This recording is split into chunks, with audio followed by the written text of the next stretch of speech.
No one would have believed, in the last years of the 19th century, that this world was being watched closely, like that of a scientist, watching and studying the creatures that swarm and multiply in a drop of water.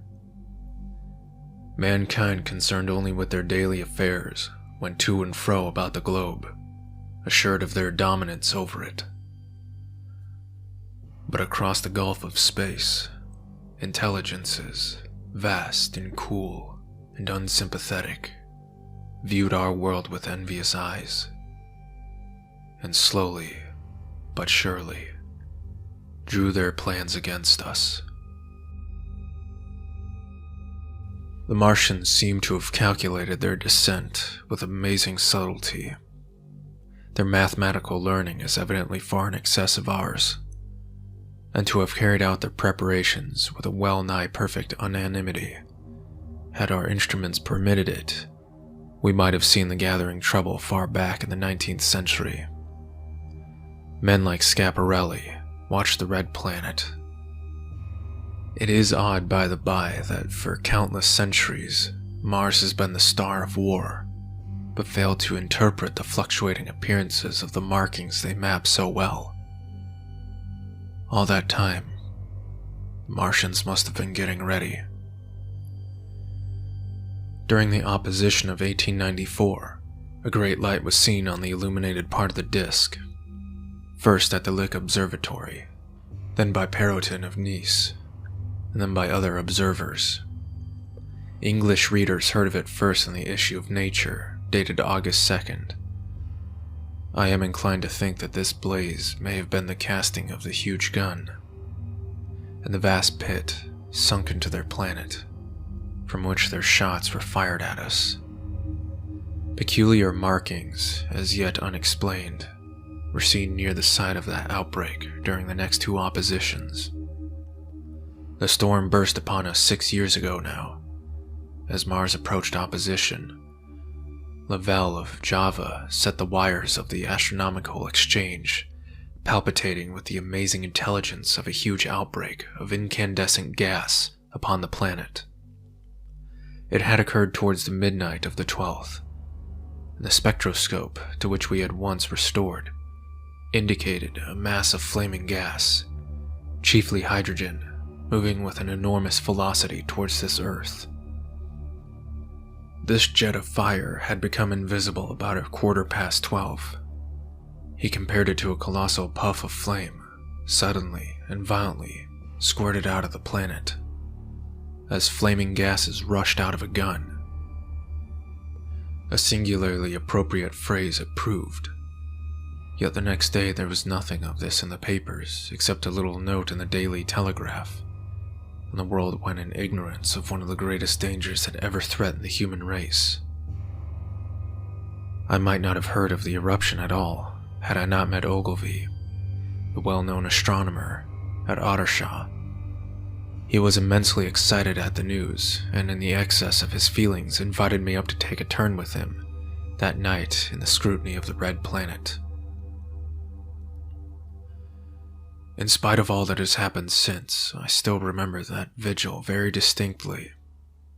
The black and silent observatory, the shadowed lantern throwing a feeble glow upon the floor in the corner, the steady flickering of the clockwork of the telescope, the little slit in the roof, an oblong profundity with the stardust streaked across it. Ogilvy moved about, invisible but audible, looking through the telescope. One saw a circle of deep blue, and the little round planet swimming in the field. It seemed such a little thing, so bright and small and still, faintly marked with transverse stripes, and slightly flattened from the perfect round. But so little it was, so silvery warm, pin's head of light. It was as if it quivered, but really this was the telescope vibrating with the activity of the clockwork that kept the planet in view. As I watched, the planet seemed to grow larger and smaller and to advance and recede, but that was simply that my eye was tired. 40 million miles it was from us, more than 40 million miles of void. Few people realize the immensity of vacancy in which the dust of the material universe swims. Near it in the field, I remember 3 faint points of light, 3 telescopic stars infinitely remote, and all around it was the unfathomable darkness of empty space. You know how that blackness looks on a frosty starlight night. In a telescope it seems far profounder, and invisible to me because it was so remote and small, flying swiftly and steadily towards me, across that incredible distance, drawing nearer every minute, by so many thousands of miles, came the thing they were sending us. The thing that was to bring so much struggle and calamity and death to Earth. I never dreamed of it then as I watched. No one on Earth dreamed of that unerring missile. That night, too, there was another jetting out of gas from the distant planet. I saw it. A reddish flash at the edge. The slightest projection of the outline, just as the chronometer struck midnight. And at that I told Ogilvy, and he took my place. The night was warm and I was thirsty, and I went to stretch my legs clumsily and feeling my way in the darkness to the little table where the siphon stood, while Ogilvy exclaimed at the streamer of gas that came towards us. That night another invisible missile started on its way to the Earth from Mars, just a second or so under 24 hours after the first one. I remember how I sat on the table there in the blackness, with patches of green and crimson swimming before my eyes. I wish I had a light to smoke by, little suspecting the meaning of the minute gleam I had seen, and all that it would presently bring me. Ogilvy watched till 1, and then gave it up, and we lit the lantern and walked over to his house, down below in the darkness where Ottershaw and Chirsty and all their hundreds of people, sleeping in peace. He was full of speculation that night about the condition of Mars and scoffed at the vulgar idea of its having inhabitants who were signaling us. This idea was that meteorites might be falling in a heavy shower upon the planet, or that a huge volcanic explosion was in progress. He pointed out to me how unlikely it was that organic evolution had taken the same direction in the 2 adjacent planets. The chances against anything man-like on Mars, 1,000,000 to 1 I'd say.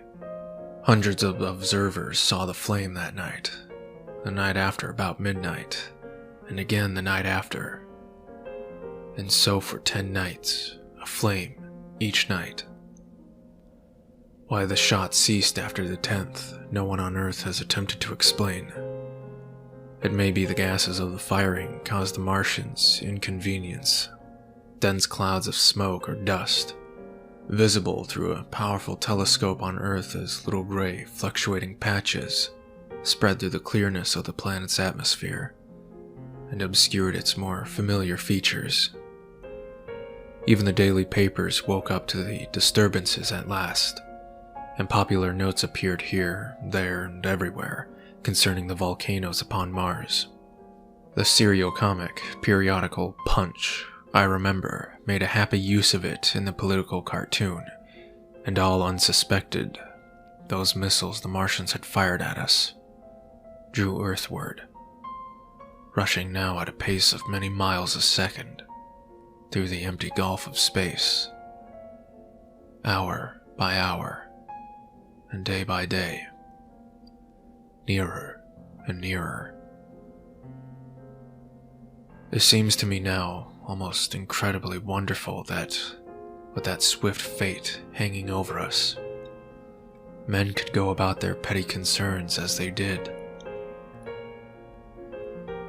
I remember how jubilant Markham was at securing a new photograph of the planet for the illustrated paper he edited in those days. People in these latter times scarcely realize the abundance and enterprise of our 19th century papers. For my own part, I was much occupied in learning to ride the bicycle, and busy upon a series of papers discussing the probable developments of moral ideas as civilization progressed. One night, the first missile then could scarcely have been 10 million miles away. I went for a walk with my wife. It was a starlight, and I explained the signs of the zodiac to her, pointed out Mars, a bright dot of light creeping zenithward, towards which so many telescopes were pointed. It was a warm night. Coming home, a party of excursionists from Chertsey or Isleworth passed us singing and playing music. There were lights in the upper windows of the houses as people went to bed. From the railway station in the distance came the sound of shunting trains, ringing and rumbling, softened almost into melody by the distance. My wife pointed out to me the brightness of the red, green, and yellow signal lights hanging in framework against the sky. It seemed so safe and tranquil. Then came the night of the first falling star. It was seen early in the morning, rushing over Winchester eastward, a line of flame high in the atmosphere. Hundreds must have seen it and taken it for an ordinary falling star. Albin described it as leaving a greenish streak behind it that glowed for some seconds. Denning, our greatest authority on meteorites, stated that the height of its first appearance was about 90 or 100 miles. It seemed to him that it fell to Earth about 100 miles east of him. I was at home at that hour and writing in my study, and although my French windows faced towards Ottershaw and the blind was up, for I loved in those days to look up at the night sky, I saw nothing of it. Yet the strangest of all things that ever came to Earth from outer space must have fallen while I was sitting there, visible to me, but I only looked up as it passed. Some of those who saw its flight say it traveled with a hissing sound. I myself heard nothing of that. Many people in Berkshire, Surrey, and Middlesex must have seen the fall of it, and, at most, thought that another meteorite had descended. No one seems to have troubled to look for the fallen mass that night. But very early in the morning, poor Ogilvy, who had seen the shooting star, and who was persuaded that a meteorite lay somewhere on the common between Horsell, Ottershaw, and Woking, rose early with the idea of finding it. And find it he did. Soon after dawn, and not far from the sandpits, an enormous hole had been made by the impact of the projectile, and the sand and gravel had been flung violently in every direction over the heath, forming heaps visible 1.5 miles away. The heather was on fire, eastward, and a thin blue smoke rose against the dawn. The thing itself lay almost entirely buried in sand. Amidst the scattered splinters of a fir tree, it had shivered to fragments in its descent. The uncovered part had the appearance of a huge cylinder, caked over and its outline softened by a thick, scaly, dune-colored incrustation. It had a diameter of about 30 yards. He approached the mass, surprised at the size, and more so at the shape. Since most meteorites are rounded more or less completely, it was, however, still so hot from its flight through the air as to forbid his near approach. A stirring noise within its cylinder he ascribed to the unequal cooling of its surface, for at the time it had not occurred to him that it might be hollow. He remained standing at the edge of the pit that the thing had made for itself, staring at its strange appearance, astonished chiefly by its unusual shape and color, and dimly perceiving even then some evidence of design in its arrival. The early morning was wonderfully still, and the sun, just clearing the pine trees towards the weighbridge, was already warm. He did not remember hearing any birds that morning. There was certainly no breeze stirring. The only sounds were the faint movements from within the cindery cylinder. He was all alone on the common. And suddenly he noticed with a start that some of the gray clinker, the ashy incrustation that covered the meteorite, was falling off the circular edge of the end. It was dropping off in flakes and raining down upon the sand. A large piece suddenly came off and fell with a sharp noise that brought his heart into his mouth. For a moment, he scarcely realized what this meant, and although the heat was excessive, he clambered down into the pit, close enough to the bulk to see the thing more clearly.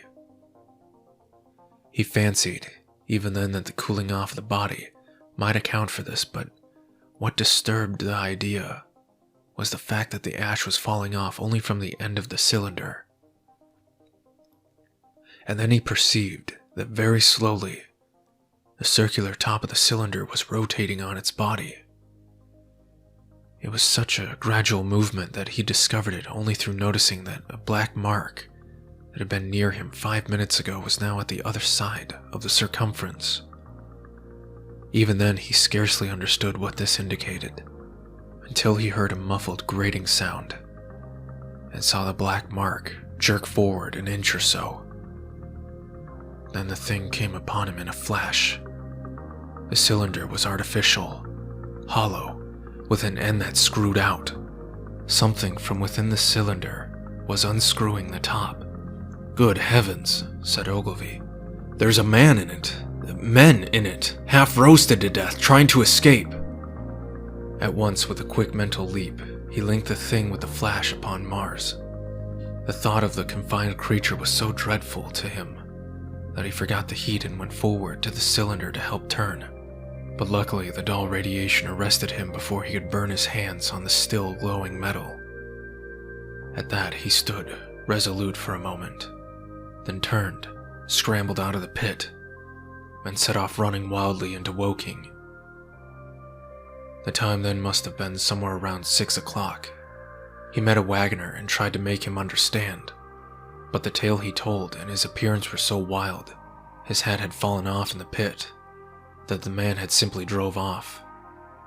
He was equally unsuccessful with the potman, who was just unlocking the doors of the public house by Horsell Bridge. The fellow thought he was a lunatic at large, and made an unsuccessful attempt to shut him into the tap room. That sobered him a little, and when he saw Henderson, the London journalist, in his garden, he called over the palings and made himself understood. "Henderson," he called, "you saw the shooting star last night?" "Well," said Henderson, "it's out on Horsell Common now." "Good Lord," said Henderson. "Fallen meteorite, that's good." "But it's something more than a meteorite. It's a cylinder, an artificial cylinder, man. And there's something inside." Henderson stood up with his spade in his hand. "What's that?" he said. He was deaf in one ear.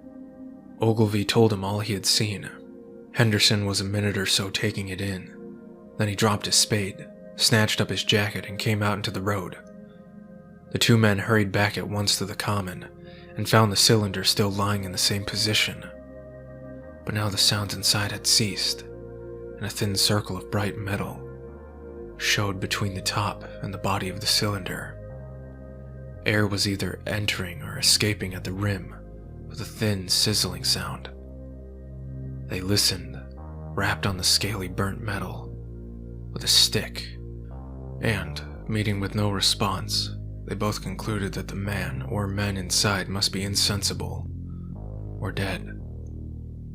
Of course, the two were quite unable to do anything. They shouted consolation and promises and went off back to the town again to get help. One can imagine them, covered with sand, excited and disordered, running up the little street in the bright sunlight, just as the shop folks were taking down their shutters and people were opening their bedroom windows. Henderson went to the railway station at once in order to telegraph the news to London. The newspaper articles had prepared men's minds for the reception of the idea. By 8 o'clock, a number of boys and unemployed men had already started for the common to see the dead men from Mars. That was the form the story took. I heard of its first from my newspaper boy about 8:45 when I went out to get my daily chronicle. I was naturally startled and lost no time in going out and across the Ottershaw Bridge to the sand pits. I found a little crowd of perhaps 20 people surrounding the huge hole in which the cylinder lay. I have already described the appearance of that colossal bulk embedded in the ground. The turf and gravel about it seemed charred as if by a sudden explosion. No doubt its impact had caused a flash of fire. Henderson and Ogilvy were not there. I think they perceived that nothing was to be done for the present, and had gone away to breakfast at the Hendersons' house. There were 4 or 5 boys sitting on the edge of the pit, with their feet dangling and amusing themselves. I stopped them by throwing stones at the giant mass. After I had spoken to them about it, they began playing at touch in and out of the group of bystanders. Among these were a couple of cyclists, a jobbing gardener I employed sometimes, a girl carrying a baby, Greg the butcher and his little boy, and 2 or 3 loafers and golf caddies who were accustomed to hanging about the railway station. There was very little talking. Few of the common people in England had anything but the vaguest astronomical ideas in those days. Most of them were staring quietly at the big table-like end of the cylinder, which was still as Ogilvy and Henderson had left it. I fancy the popular expectation of a heap of charred corpses was disappointed at the inanimate bulk. Some went away while I was there, and other people came. I clambered into the pit and fancied I heard a faint movement under my feet. The top had certainly ceased to rotate. It was only when I got thus close to it that the strangeness of this object was at all evident to me. At first glance, it was really no more exciting than an overturned carriage or a tree blown across the road. Not so much so, indeed.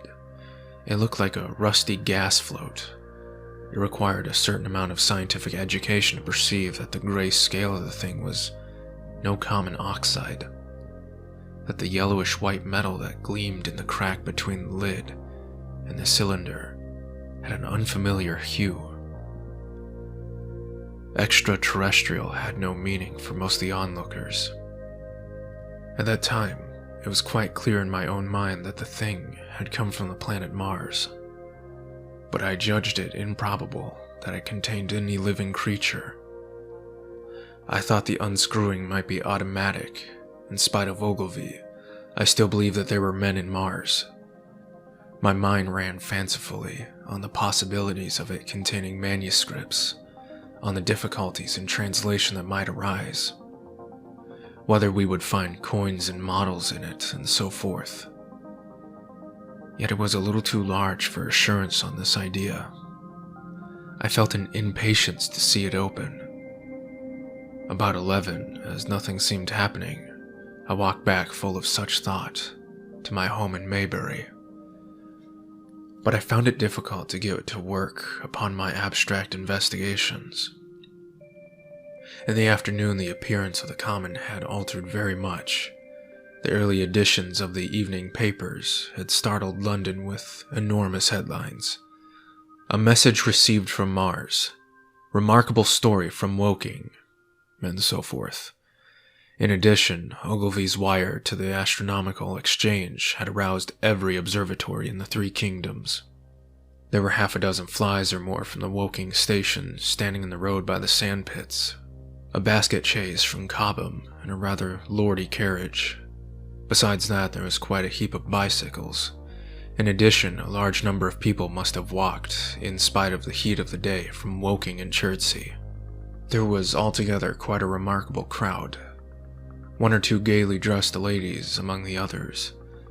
It was glaringly hot, not a cloud in the sky, nor a breath of wind, and the only shadow was that of a few scattered pine trees. The burning heather had been extinguished, but the level ground towards Ottershaw was blackened as far as one could see. and still giving off vertical streamers of smoke. An enterprising sweet-stuff dealer in the Cobham Road had sent up his son with a barrel load of green apples and ginger beer. Going to the edge of the pit, I found it occupied by a group of about a half-dozen men. Henderson, Ogilvy, and a tall, fair-haired man that I afterwards learned was Stent, the Astronomer Royal, with several workmen wielding spades and pickaxes. Stent was giving directions in a clear, high-pitched voice. He was standing on the cylinder, which was now evidently much cooler. His face was crimson and steaming with perspiration, and something seemed to have irritated him. A large portion of the cylinder had been uncovered, though its lower end was still embedded. As soon as Ogilvy saw men among the staring crowd on the edge of the pit, he called them to come down, and asked me if I would mind going over to see Lord Hilton, the lord of the manor. The growing crowd, he said, was becoming a serious impediment to their excavations, especially the boys. They wanted a light railing put up, and help to keep the people back.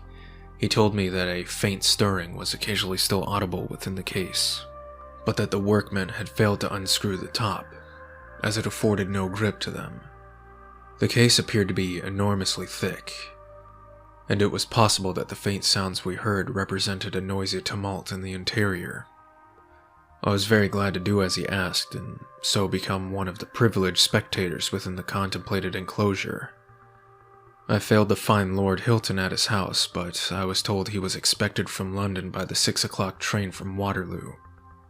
And as it was, then about 5:15, I went home, had some tea, and walked up to the station to waylay him. When I returned to the common, the sun was setting. Scattered groups were hurrying from the direction of Woking, and 1 or 2 persons were returning. The crowd about the pit had increased, and stood about black against the lemon yellow of the sky. A couple hundred people, perhaps. Their raised voices and some sort of struggle appeared to be going on about the pit. Strange imaginings passed through my mind. As I drew nearer, I heard Stent's voice, yelling at people to keep back. A boy came running towards me.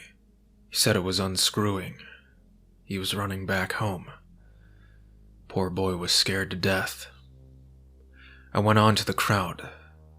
There were really, I should think, 200 or 300 people elbowing and jostling one another, the 1 or 2 ladies there being by no means the least active.